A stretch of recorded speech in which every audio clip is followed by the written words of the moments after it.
Well, How Dane, fair- Yes.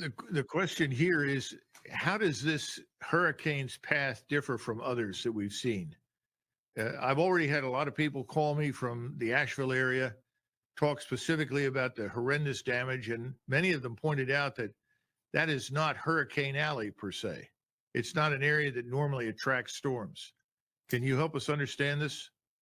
Well, the bottom line is it was directed there, as the transmission recordings clearly show. They kept that moisture corralled there to deluge in the same location. So again, these are patented technologies, and the fact that we have the entire so-called meteorological community denying that this is going on to protect their paychecks and pensions is absolutely criminal at this point. We know we have private defense contractors that are neck deep in the patents that manipulate these storms, Raytheon, Lockheed Martin. We know those two in particular do the weather modeling for the nation's weathermen, National Weather Service and NOAA. Again, both agencies have an illegal federal gag order on them. So at this point, this is an emperor has no clothes moment. That's the best description I can give for something that is so blatantly obvious and inarguable, can only be considered weather warfare at this point. And the fact that, again, the so-called science community is denying this manipulation is criminal. It's absolutely criminal, Colonel MacGregor. Why do you think the Asheville area in particular turned out to be a target? Does it have anything to do with the mining operations there for lithium or quartz? Is that just coincidental? I'm just curious. Again, people in Asheville are asking these questions. They're trying to find a rationale for why they ended up being in the middle of this. Well, certainly it's hard to call anything a coincidence at this point, isn't it? I mean, we have so many agendas and objectives being carried out with every action of the military industrial complex and the money printer bankers that fund them and control them ultimately. And we have a cyclonic rotation like this that does that kind of decimation inland. And yet we have in the record warm Gulf of Mexico, nothing develops, nothing spins or damages the oil infrastructure there. Why is that? We see any rotation that comes anywhere near the oil infrastructure is immediately broken up. Yet we have this type of scenario happening inland. So again, once you interfere with the climate system, the entire system becomes derailed, and we have a global network interfering with the system. We have documents at geoengineeringwatch.org, some hundreds of pages long, some nearly 1,000 pages long, documenting the international cooperation in these programs, even between otherwise adversarial nations.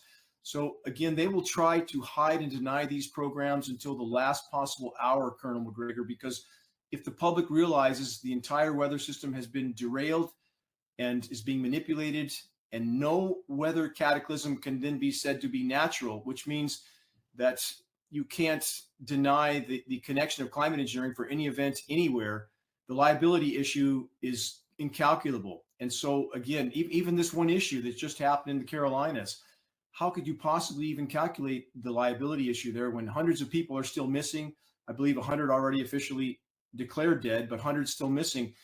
If this issue is brought out into the open, the fur is going to fly, Colonel MacGregor.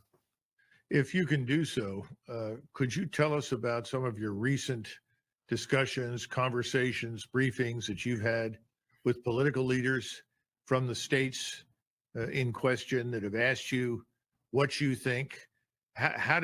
First of all, what did they specifically ask you, if you can tell us, and how did they respond to your answers? Yes, Colonel MacGregor, I had an hour conference call yesterday with the representatives and senators from the Carolinas, and we presented the data to them to answer their questions about how this manipulation occurs. They realized this was not a natural event.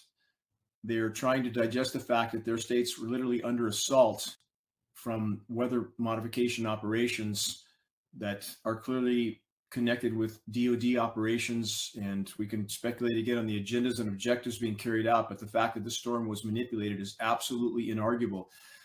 We know that technology to stop these rotations from even occurring has existed for decades with the manipulation of atmospheric pressure zones. HAARP in Alaska is one example many people are familiar with. That's an ionosphere heater. That's a weapon of mass destruction, period. it can cause an electrical chain reaction in the ionosphere, which heats it to extraordinarily high temperatures, which causes the atmosphere to bulge up and down. The downward push creates a high pressure dome that can steer the jet stream. And the same type of manipulation can create low pressure zones. When they have this type of power over the climate system, they can make or break these storms anytime they want. And again, what we see now is storms kept weaker as they're over the ocean because they're harder to steer until they reach the land-based network of transmitters. And then we have, Colonel MacGregor, rapid intensification. You've heard that term probably a lot lately, because that's how they manipulate these storms. And again, we have Acapulco last October being the extreme example of rapid intensification. An insignificant low pressure system developed into the strongest Cat 5 hurricane to ever hit that part of the world in less than 24 hours, laid waste to Acapulco. And by the way, Hurricane John, which just hit Acapulco again as Hurricane Helene was wreaking havoc in the Carolinas. Not many people know that. So Acapulco just got dealt another blow. So again, how many agendas and objectives are being carried out when we know they can manipulate these storms, when we know they can make or break them anytime they want? And again, I bring up the oil infrastructure in the Gulf of Mexico that seems to magically miss any sort of damaging storm again and again and again, while the storms wreak havoc inland and on shorelines. It's not a coincidence. They have that much sway over the storms. Yeah. Well, when you highlighted these anomalies to the audience of political leaders, representatives and so forth, how did they react? Did they react with a degree of serious skepticism, or did they take you seriously? They're in shock. They're in shock, because when you realize that you're literally at war with those who control the federal government, how does one digest that? And when we go all the way back to, again, as I've referenced many times, 1962, 62 years ago, Lyndon Johnson, President Johnson, then stating we had the power to control the world's cloud layer, and he who controls the weather controls the world. We're seeing this happen all over the globe. We're seeing countries like Dubai, as you remember recently, got 2 years worth of rain, 2 years worth in 6 hours, right after they decide to ditch the dollar. Is that a coincidence? We see this kind of event over and over. So climate engineering is the crown jewel weapon of the military industrial complex, because they can and are bringing populations to their knees without those populations ever even knowing they're under assault, and they blame it on nature. That's why this is such a coveted weapon, and they're not about to give it up, even though it's destroying the ozone layer, contaminating the entire planet. Every breath we take is contaminated with climate engineering fallout. Part of that is nanoplastics. Anyone who looks, I challenge your listeners to look, nanoplastic contamination, human organs. We know it's showing up in the brain, all of our organs, and we know there's decomposing plastics in the environment. We're not denying that. But when you have this type of ubiquitous contamination of nanoplastics that appears to be a manufactured particle, that's not just decomposing plastics. So again, this assault is not just environmental. It's a contamination of virtually the entire planet and all of us. Well, you paint a very grim and frightening picture, and I'm sure that's necessary to get people's attention. Now that you have people's attention and you're talking to an audience inside Our Country, Our Choice, but also this will eventually go out to others. What do you want American citizens to do who are listening to you right now? What do you recommend that they do? I'm asking them to behave as if they're fighting for their lives, because they are. And I can't take the long way around the barn with this. Just too many people want to pretend there's some happy ending if we just take a few meager steps in a particular direction, or post something on a blog somewhere.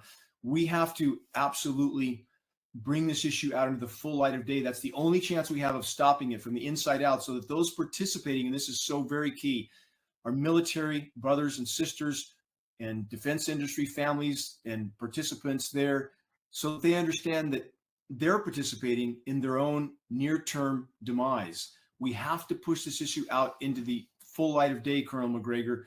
And this issue is connected to so many other lethal immediate threats. For example, the disintegrating ozone layer, and we are getting UVC on the surface now. That's the last spectrum of UV radiation before X-ray. Climate engineering is the core causal factor, not just the sprayed particulates, which cause an oxidative effect on the ozone layer, disintegrating it. But the frequency transmissions that are being used, just like you saw with Hurricane Helene, all of this destroying the ozone layer.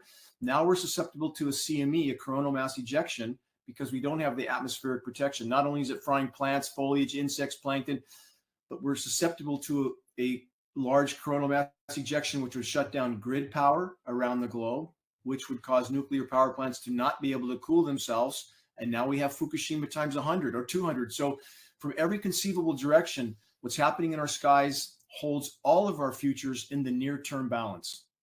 Well, soldiers, sailors, airmen, and Marines know from experience, it's one thing to ask questions and urge action, but it's another to put yourself at severe risk. And unfortunately for them, those of us in uniform right now, they're going to look at this and they're going to say, well, it makes sense to me, but what kind of response am I going to elicit from the chain of command? And historically, the chain of command usually answers, shut up, get back to work. There's not a problem. If there is, we'll let you know. So what about the rest of us, those of us who are not in the active military? What do you want them to do? Can they write congressmen, contact congressmen, senators? How do you want them to go forward with this? Yes, to start spot fires of awareness. And we have tried to provide those tools at geoengineeringwatch.org. Our groundbreaking documentary, The Dimming, which includes 2 U.S. Air Force generals testifying that these programs are real and ongoing, former Canadian Minister of Defense, former U.S. presidential cabinet members, former government scientists. That film is the best one-stop tool to introduce this issue. And that link can be emailed to all of the above, all that you just mentioned, elected officials, environmental groups, farm groups, ag organizations. The list is endless to start a spot fire of awareness. And in spite of draconian social media censorship, our film, The Dimming, is now over 25 million views. People are waking up to this. And again, our printed materials help as well. We pass those on, by the way, for less than our cost of producing and shipping.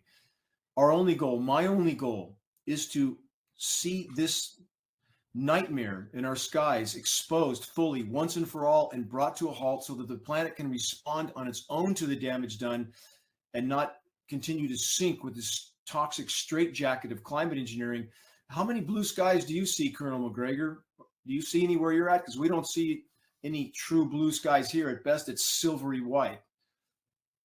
Well, I see some blue skies occasionally, but admittedly, lately we haven't had much. But that I attribute to the rain. Look, this strikes me as an issue that should spread like wildfire on this new platform, social media platform that we have been urging our members to join, called Republic, because Republic is designed under no circumstances to be censored or canceled. In other words, it is a true free speech platform. And if you pay to be on it, then you're free to explore, to speak, to write, to display whatever you think is important for your community. And this is the kind of thing that really needs to reach people at the lowest level in every community, because that's where the change has to come from. Those are the people that can hold people accountable, that are either appointed or elected to office. So I hope people will do that, and we'll make that information available to them after this video. And I hope that we get all of the material that you've been discussing on that platform. It's very important. Dane, thank you so much for being with us today. Continue to have God's blessing in the work that you're doing and be successful in the future. Thank you.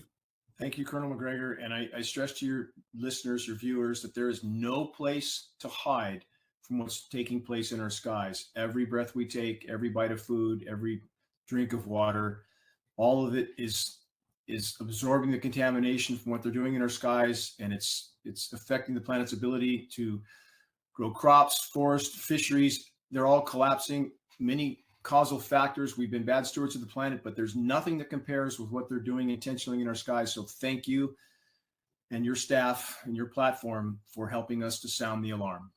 Sure. Thanks again, Dane. And that's it from Our Country, Our Choice. And you heard the man. It's up to you. No one is going to rescue us. We have to act.